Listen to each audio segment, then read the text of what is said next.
পর্দায় একের পর এক অন্যায়ের বিরুদ্ধে দাঁড়ানো এক সাহসী নায়ক দক্ষিণী সুপারস্টার থালাপতি বিজয়। কিন্তু এবার থালাপতি বিজয় আর শুধু সিনেমার পর্দায় সীমাবদ্ধ নন, বাস্তব রাজনীতির ময়দানেও নিজের উপস্থিতি জানান দিয়েছেন এই তামিল সুপারস্টার। তামিলনাড়ুর কোটি ভক্তের হৃদয়ের অধিপতি থালাপতি বিজয় আনুষ্ঠানিকভাবে রাজনীতিতে যোগ দিয়েছেন। আর তার প্রথম টার্গেট সরাসরি ভারতের প্রধানমন্ত্রী নরেন্দ্র মোদী ও তার দল বিজেপি। কোন সিনেমা বা কোন সিরিজে না, বরং বাস্তবেই এবার মোদীর বিরুদ্ধে যুদ্ধ ঘোষণা করলেন তামিলনাড়ুর জনপ্রিয় নায়ক থালাপতি বিজয়। ফিল্মের রঙিন পর্দা ছেড়ে এবার রাজনীতির ময়দানে একেবারেই ম্যাস এন্ট্রি নিলেন সুপারস্টার থালাপতি বিজয়। মাদুরাইয়ের মাটিতে বিশাল জনসমাবেশে চমকে দিলেন জনপ্রিয় অভিনেতা ও এখনকার রাজনৈতিক তামিলাগা ভেত্রি কাজগাম দলের প্রধান থালাপতি বিজয়। নিজের রাজনৈতিক শক্তি প্রদর্শনের পাশাপাশি তিনি ঘোষণা দিলেন 2026 সালের বিধানসভা নির্বাচনে তার দলের একমাত্র আদর্শগত শত্রু বিজেপি।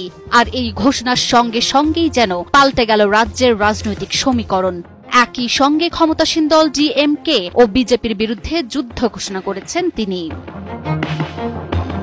সমাবেশে হাজারো সমর্থকের সামনে বিজয় বললেন, আমাদের একমাত্র আদর্শগত শত্রু হচ্ছে বিজেপি আর রাজনৈতিক প্রতিদ্বন্দ্বী ডিএমকে। তামিলাগা ভেট্রি কাজাগাম কোনো মাফিয়া গোষ্ঠী নয়, বরং এটি এমন একটি শক্তি যারা কোনো দলে ভয় পায় না।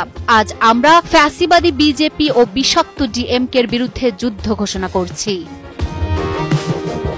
অভিনেতা আরো বলেন, সিংহ জানে কিভাবে ভিড়ের মধ্যে আবার কিভাবে একা থাকতে হয়। সে কখনো ভয় পায় না। সিংহ কেবল শিকারের জন্যই বেরোয়, বিনোদনের জন্য নয়। আর সিংহ কখনো মৃত শিকার খায় না।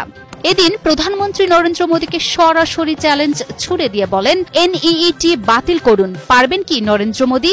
আপনার একগুঁয়েমির কারণে আমাদের ছাত্রছাত্রীরা ভুগছে। 2023 সালে আনুষ্ঠানিকভাবে রাজনীতিতে নাম লেখানোর পর থেকেই শোরগোল পড়ে যায় তামিল রাজনীতির অঙ্গনে। তবে এখন আর শুধু গুঞ্জন নয়, 2026 সালের বিধানসভা নির্বাচনী হতে যাচ্ছে তার আসল পরীক্ষা।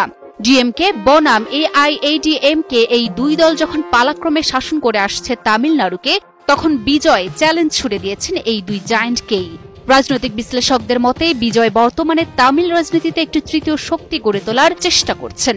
ক্ষমতাসীন ডিএমকে ও বিরোধী এআইএডিএমকে এর বাইরে নতুন রাজনৈতিক বিকল্প হিসেবে নিজেকে এবং তার দলকে তুলে ধরতে চাইছেন তিনি। একদিকে ডিএমকে, অন্যদিকে বিজেপি, মাঝখানে এক নতুন শক্তি, তার নাম টিভিকে। তামিল রাজনীতির উত্তাল জলরাশিতে এবার থালাপতির তরি আসছে। কোথায় গিয়ে ভিড়বে এই তরি? জেগে উঠছে প্রশ্ন, শুরু হয়েছে আলোড়ন। পর্দার নায়ক বাস্তব রাজনীতিতেও কতটা সাফল্য পান সেটাই